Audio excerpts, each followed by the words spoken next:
حكايتنا حكاية شخصيات بلادنا اللي شقات طريقها براسها واللي بصمات اسمها في التاريخ. حكايتنا لشخصيات بلادنا برنامج غنكتشفوا فيه خبايا واسرار وتجارب اللي مرت منها ابرز الشخصيات المغربيه، سواء التاريخيه اللي تسلحات بالقياده والزعامه وحتى المعاصره اصحاب الاستثمار والاختراع. حكايتنا المقاوم كبريتيم في منطقه عمرها حلمات بالمجد اللي جاب ليها، هرب من سوق العبيد وشق الطريق لقياده جيش السلطان الحسن الاول وغيستقبلوا محمد الخامس بعد الاستقلال. بطل ما عرفش ان الموت كيجي اللي حيين، قائد سياسي كيقرا المستقبل، عاش كبر بين الحروب والمعارك، هو القائد اللي غيقدر يوقف اكبر ثوره في تاريخ البلاد. هذه فرصه نتفكروا تاريخنا ونعرفوا شكون حنا.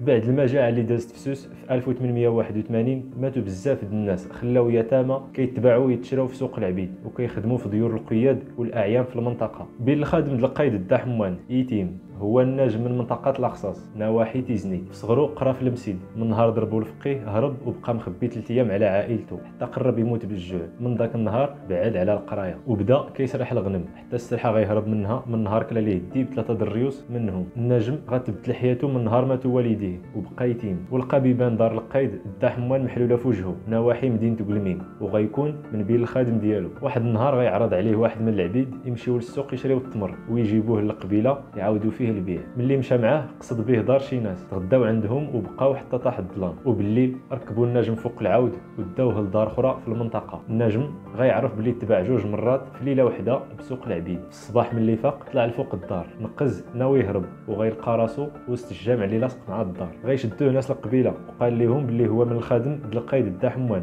وردوه منين جا. بعد 4 سنين غيخرج من دار دا حموان راجع لقبيلته فيها غيخدم عند القايد بوهيه ابراهيم. في ذكرى المولد النبوي القايد غيسافر لمراكش مع 2 قياد من المنطقه، حيت كانوا القياد كيتجمعوا مع السلطان بهذه المناسبه وكيناقشوا الامور السياسيه في مراكش. قرروا يديو معاهم النجم حيت بوحدو اللي كان كيعرف للدارجه. ملي شدوا طريقهم وقفهم واحد الغريب طلب منهم ضيف الله غيضيفوا النجم واخا القياد ما كانوش مرتاحين لهذا الغريب. من بعد كملوا طريقهم، ملي وصلوا لدخلة المدينه وقفوا القياد يلبسوا السلاهم ديالهم، لكن غيلقاو اغراضهم تسرقوا وغيبداو يلوموا النجم اللي ضيف الراجل الغريب بيناتهم. القياد غينساو هذه الواقعه وغيدخلوا لدار المخزن عند السلطان. في هذه اللحظه النجم كيدور في المدينه وبالصدفه غيبان ليه الغريب اللي سرق، بحيله تقرب منه وبدا يهضر معاه حتى دخلوا للدار اللي نازلين فيها. غيبقى النجم حابسو في الدار حتى يجيو القياد اللي غيعاقبوا الغريب ورجع اللي سرق منهم. النهار الثاني غيديو النجم للسوق مع واحد من العبيد غيشريو ليهم حوايج جداد. النهار الثالث ملي غيفيقوا العبد اللي معاه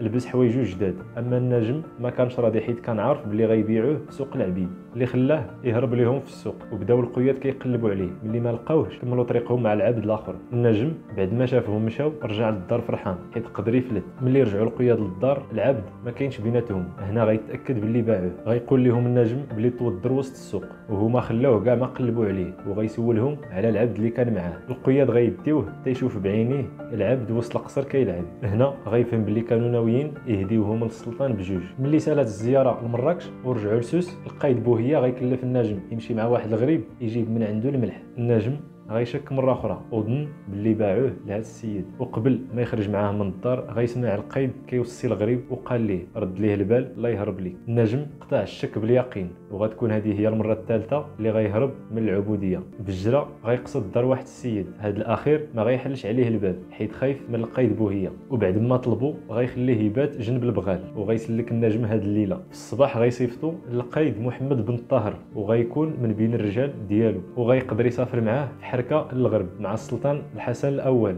من هنا غيبدا يتعلم اسس الحرب والسياسه. وبعد ما رجعوا لسوس مات القايد محمد بن الطاهر اللي خلى النجم يبدل حياته وبدا تجاره في العطريه. غيبدا يتعرف على ناس جداد ويتنقل بين السواق والمواسم. وصلت التجاره ديالو حتى لشنقيط في الجنوب، وهكا بدات التجاره ديالو تكبر وغيولي عنده عدد كبير من الجمال. غيرجع لسوس في عيد الكبير ملي وصل نشرت خبر بوفاه السلطان الحسن الاول. هنا غيخرجوا قبائل الحوز في ثوره ضد القياد اللي طغاو عليهم بالاحكام، وغتكون بيناتهم معارك صغيره. هذه الثوره غتخلي كاع القياد يهربوا من المنطقه الا اللي كانوا مزيانين مع الناس، امثال القايد يحيى اللي غينصحوا النجم وقال ليه انت راك كنتي مزيان مع الناس وما كاين اللي غيوصلك، راك في صف السلطان والثوره راها ضد القياد اللي طغاو. غتكون هذه فرصه للنجم بحيث غيمشي مع القايد يحيى لقبيله ولاد دليم في الحوز ويدافعوا على ناس القبيله، وغيكون قائد محله وغيعاونهم يقضيو على الثورات خصوصا في الرحامنه. من هنا غيعجب الباشا ويدا والباشا عباس اللي كانوا باشوات على مراكش وبغاوه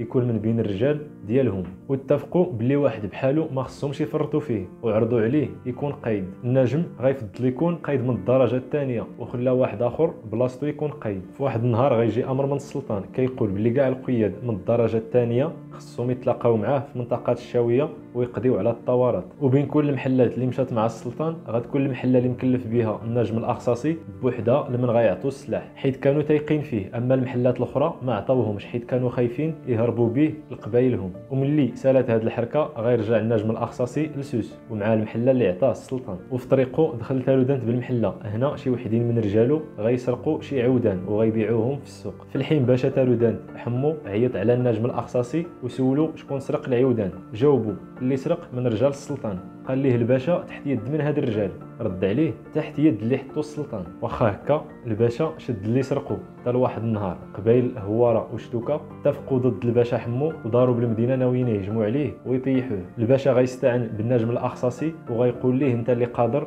تهنيني من هذا المشكل. وافق النجم الاخصصي وطلب منه الفرقه الخاصه بالموسيقى يمشيو معاه للبلاصه اللي نازلين فيها الثوار. وملي قربوا جهتهم بداو يضربوا في الطبوله ويصوتوا في البواق. تخلعوا الثوار وهربوا بسبب الصداع اللي ناض بالليل وما عرفوه منين جاي. هكا قدر النجم يحل المشكل غير بالعقل بلا ما ينوض الفتنه بينه وبين الناس المنطقه. النجم الاخصصي بعد كاع التجارب اللي دوز غتخليه يتميز على كاع القياد اللي ولاو كيشوفوه منافس ديالهم. 1902 غتبان ثوره جديده في منطقه الحيينه نواحي مدينه فاس بقياده الجلالي الزرهوني اللي كان كيتنقل بين القبائل فوق حماره حتى ولا معروف بو حماره. ملي بدات الثوره ديالو المخزن شاف باللي هي بحال كاع الثورات اللي دازو وما كتشكلش خطر على الدوله. محله وحده من السلطان وغيقضيو عليها، لكن بسبب هذه التعطيله بوحماره قدر يقنع بزاف د الناس يوقفوا في صفو بعد ما كذب عليهم وقال بلي هو محمد بن السلطان مولاي الحسن الاول. وكل قبيله وصلها بهذه الكذبه كيخليهم يدعموه. وبعد ما تجند مزيان دخل تازا وقدر يسيطر عليها وقنع ناسها وبداو كيصليو به وكيذكروه في كل خطبه جمعه بصفته سلطان جديد عليهم. سلطان البلاد مولاي عبد العزيز بدا كيجمع المحلات العسكريه من كل جهه من المغرب وكيوجد الهجوم على بوحماره. غيكون النجم الاخصصي من بين القياد اللي غيشاركوا في هذه الحركه. خرج النجم منسوس مع قياد المنطقه وقاصدين مدينه فاس. ملي تجمعوا كاع المحلات في دار المخزن غتكون اول مواجهه بينهم وبين بوحماره في نوفمبر من نفس العام. هذه المواجهه غتسبب في خساره صغيره لبوحماره. القياد اللي في جيش المخزن غيوصلوا للسلطان باللي هذا الانتصار البسيط على انه انتصار كبير. هنا النجم غيقول لهم في وجههم باللي الحرب عندها مواليها اللي قصد منها باللي هاد القياد غرضهم يبانوا قدام السلطان بصوره زوينه. غتوصلهم الخبر باللي بوحماره هرب لواحد القصبه نواحي فاس. وزير الحرب المنبهي غيكلف النجم الاخصصي مع بعض القياد يقصدوا القصبه ويريبوها عليه بالمدفع، لكن النجم الاخصصي ما قبلش الرجال اللي اختار ليه المنبهي حيت ما كانش تايق فيهم وما يصلحوش للحرب، اللي خلاه يختار الرجال المعروفين بالشجاعه. وملي وصلوا للقصبه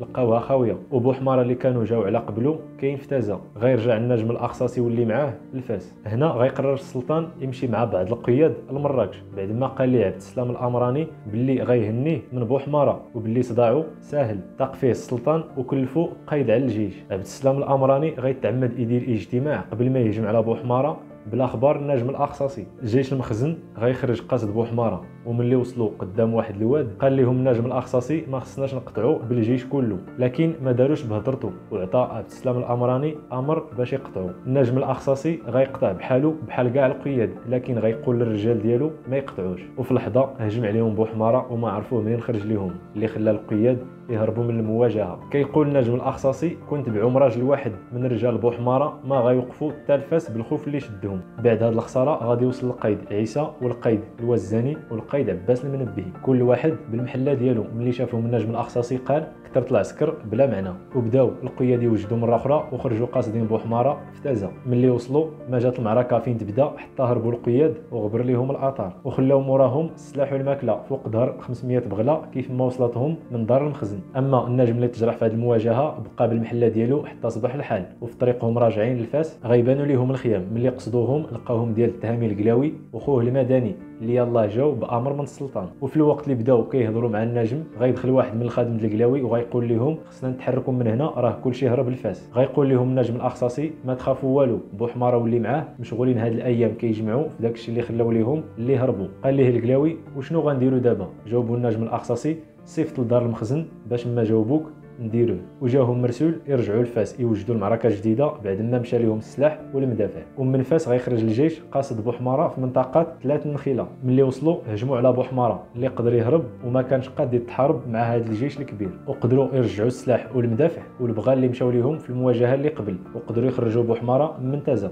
بعد شهر ونص وصلتهم الخبر باللي بوحماره اتجه لوجده في الوقت اللي ظنوا باللي غيهجم عليهم في فاس. هنا وزير الحرب المنبهي غادي يكلف النجم الاخصاصي يسبق بوحماره لقصبات مسول، حيث الا دخل ليها قبل منه غادي تمشي ليهم جهه وجده كامله. ملي وصلوا لهاد القصبه دخلوا ليها قبل بوحماره. بعد مده قصيره وصل عليهم بوحماره وهجم عليهم في القصبه، وبدا القرطاس من كل جهه اللي مخبي فيه بالجيش ديالو حتى ظنوا القياد باللي هذا اخر نهار ليهم، وبداو يلوحوا بريات من فوق سور القصبه وربما توصل للمنبهي في تازه. وسط هذا القرطاس غيطلب منهم القيد حدو الويراني يحلوا ليه بيبان القصبه يهرب حيت كان خايف. ملي خرج غيتصدموا حيت حتى واحد ما تيرا فيه. غيعرفوا باللي ملي كانوا مقاتلين مع بوحماره تجرحوا وهزوا صحابو لقبيله البرانس. وبقى النجم واللي معاه في القصبه، وفي الصباح غيوصل عليهم المنبهي بالجيش ديالو من تازه. عاودوا ليه الواقعه، جاوبهم المنبهي انا جيت وجبت لكم السلاح اللي طلبتوا باش تكملوا طريقكم وتشدوا بوحماره. قال ليه النجم الاخصاصي دوك البريات ديال المعركه اللي دازت، اما دابا نهار جديد ومعركه جديده